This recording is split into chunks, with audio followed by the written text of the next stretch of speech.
Big Boss season 9 Tamil டைட்டிலை தட்டி தூக்கிய திவ்யா கணேஷ். திவ்யா கணேஷ் அவர்களுக்கு ஒரு வாழ்த்துக்களை சொல்லி இந்த வீடியோவை ஆரம்பிச்சா சரியா இருக்கும் அப்படின்னு நினைக்கிறேன்.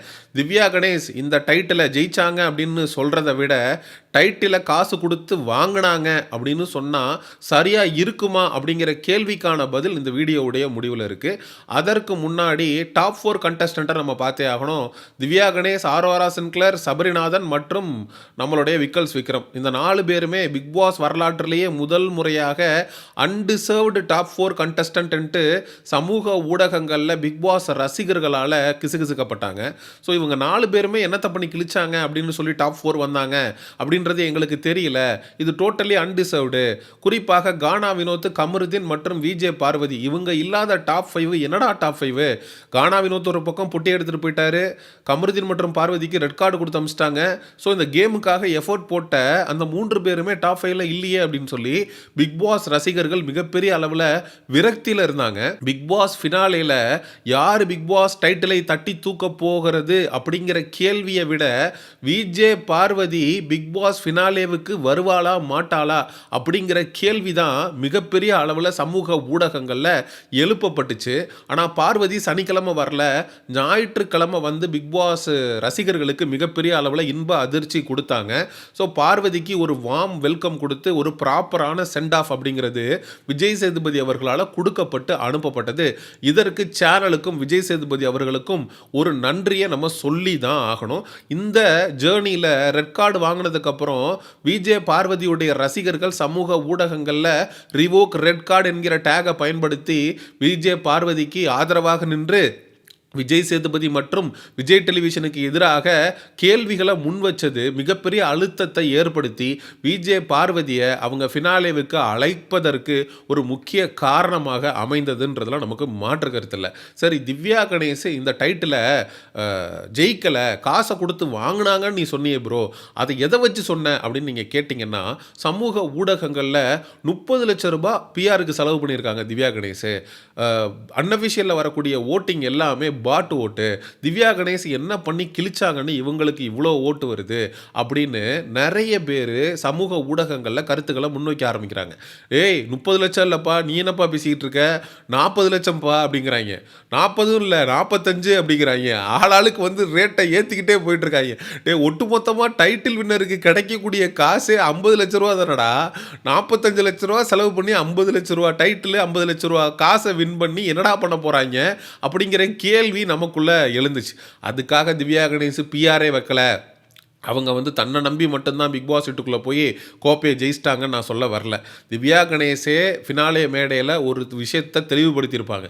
இது வரைக்கும் நான் இண்டஸ்ட்ரியில் இருக்கேன், நான் பல ப்ராஜெக்ட்ஸ் பண்ணியிருக்கேன், பல கேரக்டர்ஸ் ப்ளே பண்ணியிருக்கேன், நான் எவ்வளவோ விஷயங்கள் பண்ணியும் இப்போ வரைக்கும் எனக்கு எந்த விதமான அவார்டும் கொடுக்கப்பட்டதில்லை. என்னுடைய பேர் வந்து நாமினேஷனில் வரும், நான் போய் ஒவ்வொரு அவார்ட் ஃபங்க்ஷனுக்கும் நமக்கு கொடுப்பாங்கன்னு உட்காந்துருப்பேன். ஆனால் ஒரு தடவை கூட எனக்கு கொடுத்ததில்லை. பக்கத்தில் அவார்டு வாங்கிட்டு நிறைய பேர் உட்காந்துருப்பாங்க, அந்த அவார்டை வாங்கி கூட நான் பார்த்ததில்ல, அது எனக்கு ஒரு மாதிரி கஷ்டமாக இருக்கும் அப்படின்னு திவ்யா கணேஷே பதிவு பண்ணியிருக்காங்க. அப்போ தான் திவ்யா கணேஷ் ஒரு முடிவுக்கு வந்திருக்கணும். இந்த பிக் பாஸ் சீசன் 9 தமிழ் கோப்பையை எப்படியாவது எத்தனை லட்சம் செலவானாலும் பரவாயில்லடா, நம்ம இதை எப்படியாவது வாங்கியே ஆகணும் அப்படின்னு சொல்லி ஒரு முடிவு பண்ணியிருப்பாங்கன்னு நினைக்கிறேன். ஏன்னா நேற்று நைட்டு அந்த கோப்பையை வந்து வச்சு இந்த 3 பேரும் வந்து கோப்பை கிட்ட பேசணும், டாப் 3 ஃபைனலிஸ்ட்டு. அப்போ திவ்யா கணேஷ் பார்த்துட்டு அந்த கோப்பையை, ஐயோ இப்படி இருக்கானே, அச்சுச்சோ இவன் நமக்கு வருவானா மாட்டானா அப்படின்னு ஏங்குனது. ஏன்னா மற்ற கண்டஸ்டண்ட்டை விட, சபரியை விட, விக்கல்ஸ் விக்ரமை விட அவங்களுடைய கண்ணில் அந்த ஏக்கம் தெரிஞ்சது, ஐயோ இந்த கோப்பை நமக்கு வந்துடாதா அப்படின்னு. அப்போது இவங்க பிஆர் ஆக்டிவிட்டியில் ஈடுபட்டு தான் இந்த அளவுக்கு மேலே வந்தாங்கன்றதில் மாற்று கருத்து இல்லை. ஏன்னா கேம்னு எடுத்துக்கிட்டோம்னா இவங்க ஒன்றும் பண்ணி கிழிக்கல, டிசிப்ளின் டெக்கோரம்னு வந்தாங்க. இதை அவங்களே பல இடங்களில் ஃபாலோ பண்ணாமல் இருந்திருக்காங்க. எல்லோரும் கத்தி பேசுகிறீங்க, சத்தம் போடுறீங்க, அது இந்த வீட்டோட ஹார்மனியவே கெடுக்குதுன்னு சொல்லியிருக்காங்க. ஆனால் அவங்களே பல இடங்களில் கத்தி கதறி கூப்பாடு போட்டிருப்பாங்க. இதே மாதிரி எஃப்ஜேவோட சேர்ந்து ஸ்மோக்கிங் ரூமில் உட்காந்து அவங்க பேசிகிட்டு இருக்கும்போது விஜே பார்வதியை பற்றி நைட்டு 12 மணிக்கு விளக்கம் விளக்குமாத்த கொண்டு வந்து வீடு கூட்டுறா, இந்த வீடு விளங்குமா அப்படின்னு ரொம்ப ரிக்ரெசிவான தாட் ப்ராசஸ் கொண்ட ஒரு பர்டிகுலர் பர்சனாக இருந்திருக்கிறாங்க. அப்பத்தா அப்படின்ற அந்த ஒரு விஷயம் சோஷியல் மீடியாவில் பயங்கரமாக ட்ரெண்ட் ஆச்சு. அதுக்கப்புறம் பிக் பாஸ் ஒவ்வொரு தடவையும் திவ்யா கணேஷுடைய பேரை வந்து கூப்பிடும்போது அவங்க கத்தி ஒரு மாதிரி பண்ணது வந்து ஆர்டிஃபிஷியலாக பல இடங்களில் இருந்திருக்கு. ஸோ இது மாதிரி ஏகப்பட்ட விமர்சனங்கள் திவ்யா கணேஷ் மேலே இருந்தாலும் திவ்யா கணேசை ஒரு தரப்பு ரசிச்சாங்கன்றது மாற்று கருத்து இல்லை. ஆனால் Bigg Boss common audience Divya கணேசை ரசித்தாங்களா, காமன் ஆடியன்ஸ் திவ்யா கணேஷ் வின்னராக வரணும்னு யோசிச்சாங்களா அப்படின்னு கேட்டிங்கன்னா சத்தியமாக கிடையாது. ஒருவேளை கானா வினோத், விஜே பார்வதி, கமருதீன் இவங்க 3 பேரும் டாப் 5ல் இருந்திருந்தா ரிசல்ட்டுன்றதே வேற மாதிரி இருந்திருக்கும். திவ்யா கணேஷ் எனக்கு தெரிஞ்சு டாப் 2ல் கூட வந்திருக்க மாட்டாங்க. ஸோ அன்ஃபார்ச்சுனேட்லி கானா வினோத், பார்வதி, கமருதீன் இவங்க 3 பேரும் ஃபினாலே வீக்குக்குள்ளே டாப் 5ல் வர முடியாமல் போன காரணத்தினால Divya Ganesh Bigg Boss season 9 Tamil title தட்டி தூக்கி இருக்காங்க. ஆனால் ஒரு விஷயத்தில் விஜய் சேதுபதி அவர்களையும் நம்ம விஜய் டெலிவிஷனையும் பாராட்டியே ஆகணும். ஏன்னா சபரிநாதன் என்னதான் சேனல் ப்ராடக்டாக இருந்தாலும் அவனுக்கு வந்து கப்பு கொடுக்காம விட்டது நமக்கு உண்மையிலேயே ரொம்ப பெரிய சந்தோஷம். ஏன்னா அவன் பிக் பாஸ் வீட்டுக்குள்ளே உட்காந்து வெங்காய செடி வளர்த்ததை தவிர அவன்லாம் எதுவுமே பண்ணலை. ஸோ இந்த 4 ஒஸ்ட்டில் ஒரு பெஸ்ட்டை செலக்ட் பண்ணி ஆகணும் அப்படின்ற சிச்சுவேஷன் இருந்ததுனால அவங்க திவ்யா கணேஷை செலக்ட் பண்ணியிருக்காங்க. திவ்யா கணேஷோட சேர்ந்து ரன்னர் அப்பாக ஆரோரா சின்க்ளேரை கொண்டு வருவதற்கான டிஸ்கஷனும் போயிருக்கு. ஆனால் ஆரோராவுக்கு ஃபினாலே மேடை கிடைக்கிறது அவ்வளவு நன்றாக இருக்காது, அது ஒரு தப்பான எக்ஸாம்பிளாக போயிடும் அப்படின்னு சொல்லி சேனல் கிட்ட விஜய் சேதுபதி அவர்கள் அவருடைய கோரிக்கையை முன் வச்சிருந்திருக்காரு. நம்ம எல்லாருக்கும் விஜய் சேதுபதி அவர்கள் ஆரோராவிற்கு வார வாரம் சொம்படிக்கிறாரு, சப்போர்ட் பண்ணுறாரு அப்படின்னு தான் தெரியும். ஆனால் உண்மையிலேயே விஜய் சேதுபதி அவர்களுக்கு பெர்சனலாகவே ஆரோரா சின்க்ளேரை பிடிக்காது அப்படின்னு சொல்லப்படுது. ஸோ சேனலுடைய ஒரு சிஇஓக்கு ஆரோரா சின்க்ளேர் நெருக்கமான நபர் அப்படின்றதுனால ஒவ்வொரு வாரமும் விஜய் சேதுபதி அவர்கள் ஆரோராவுக்கு ஆதரவான கருத்துக்களை பல இடங்களில் தெரிவித்ததாக தெரிகிறது.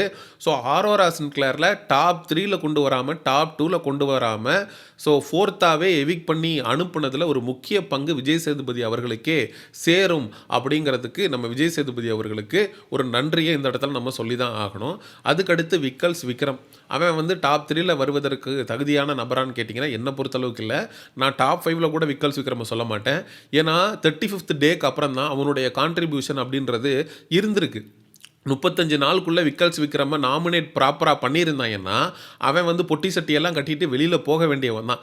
அவன்லாம் எப்படி டாப் 3ல் வந்தான் அப்படின்னு சத்தியமாக நம்மளால் நினச்சி கூட பார்க்க முடியல. அண்ட் என்ன தான் Divya Ganesh Bigg Boss season 9 தமிழுடைய கோப்பையை தட்டி தூக்கியிருந்தாலும் second wild card contestant to win Bigg Boss season 9 Tamil, 3rd female contestant to win Bigg Boss season 9 Tamil என்கிற பெருமையை பெற்றாலும் அவங்க பிஆர் வச்சு தான், அவங்க லட்சக்கணக்கில் செலவு பண்ணி தான் இந்த கோப்பையை ஜெயிச்சிருக்காங்க அப்படிங்கிற விமர்சனம் சமூக ஊடகங்களில் எழுந்த வண்ணம் இருக்குது. அண்ட் அன்டிசர்வ்டு வின்னர் அப்படின்னு சொல்லி திவ்யா கணேஷுக்கு எதிரான கிரிட்டிசிசமை பலரும் சமூக ஊடகங்களில் வைக்க ஆரம்பிச்சிருக்காங்க. சரி, மக்களாகிய உங்கள்கிட்டே கேட்குறேன், திவ்யா கணேஷ் ஜெயிச்சதை பற்றி, திவ்யா கணேஷ் வின் பண்ணதை பற்றி, எனக்கு இது வரைக்கும் நான் கோப்பையை ஜெயிச்சதில்லை, இது வரைக்கும் எனக்கு எந்த அவார்டும் கொடுத்ததில்லை அப்படின்றதுக்காக இந்த அவார்டை வாங்கணும், இதை ஜெயிக்கணும் அப்படின்னு சொல்லி இந்த Bigg Boss season 9 Tamil title 30 லட்சம் 40 லட்சம் செலவு பண்ணி திவ்யா ஜெயிச்சிட்டாங்களா, வாங்கிட்டாங்களா அப்படிங்கிற கேள்வியை மக்களாகிய உங்கள்கிட்ட கேட்குறேன். ஸோ மறக்காமல் இந்த வீடியோவை பற்றி, திவ்யா பிக் பாஸ் சீசன் 9 கோப்பையை ஜெயிச்சதை பற்றி உங்களுடைய கருத்துக்களை மறக்காமல் கமெண்ட் செக்ஷனில் சொல்லுங்கள். அண்ட் எக்ஸ்க்ளூசிவ் பிக் பாஸ் அப்டேட்ஸுக்கு மிஸ்டர் செய்யோன் சேனலை சப்ஸ்கிரைப் பண்ணுங்கள். See you in the next video. Bye bye.